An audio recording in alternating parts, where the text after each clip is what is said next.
Now that you're doing stand-up, and I love the name of your tour, and I have it right here, and I'm gonna read it off this piece of paper.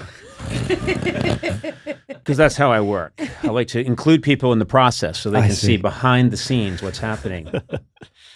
You're touring the country, and the name of the tour is The Only Former U.S. Senator Currently on Tour. I love that.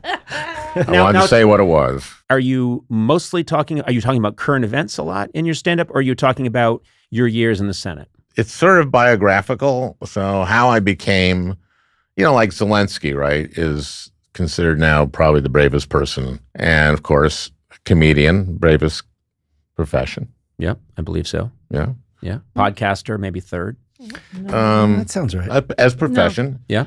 Yeah. But of comedians, Jewish comedians, the bravest.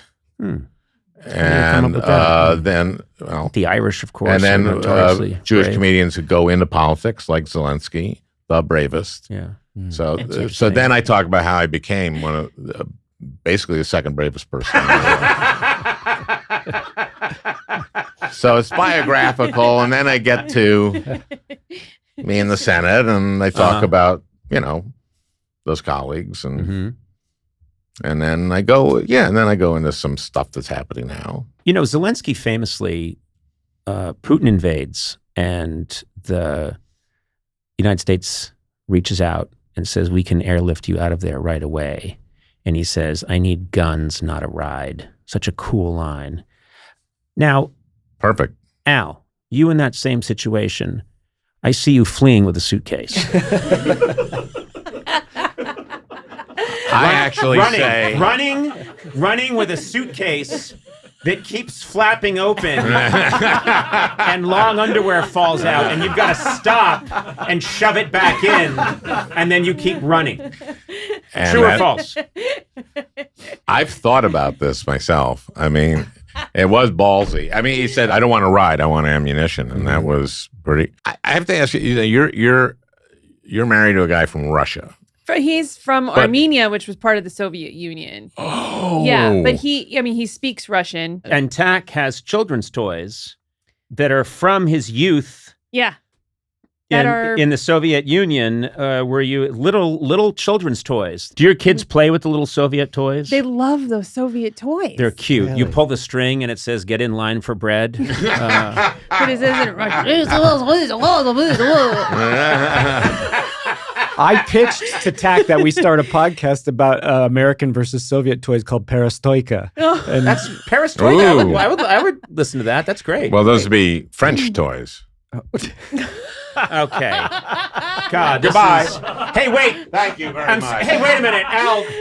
This is very rare, but the new low light has just gone off.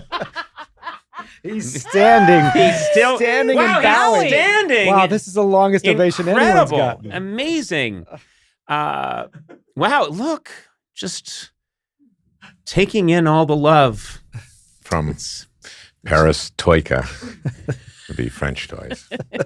Every time you came on my show, in the late night show, years and years and years, you'd come on, and at the end, when the music was playing, you would do an insane dance up and down the aisles, running and burning all these calories, and the audience loved it. And then I think you never ran it. 9 times out of 10, if not 10 times out of 10, it got cut for time. Oh, I mean, you worked so hard on that ending, and it was fantastic. I think it got in once. I'm not sure it did. No, this was the comedy of energy. That's all it was, right? It's called, what they used to call it in vaudeville was a sweat act. Martin and Lewis, they would say, it's a sweat act. It's just a lot of jumping around. And then, of course, Jack Benny, or, there are other comedians. What was the theme? What's the end of the theme? You can sing the theme of your show. Oh, here we go. Well, you have to imagine a big stairway. Okay. And me. And I would just. Oh my God. You're like an old stripper. And it lasted for fucking ever. Oh, this song would go and go and go. And I think the band didn't want to cut you off, so they'd keep it going. Your resting heart rate when you were done was something like 265. And then It would be the cut. show would end with me saying, all right, tomorrow, Lenny Kravitz. And then bang, out, completely out. And there was all this wasted energy. It was not seen by the American public. It was still worth it to entertain you. It entertained me, and it entertained the 185 people that were in that room. That's right. That's right. And that's all you seats care 3,000. about. If I can make just we never could fill those back aisles. as Pat Proft, I don't know if you know, he's a comedian from Minnesota who's a great writer.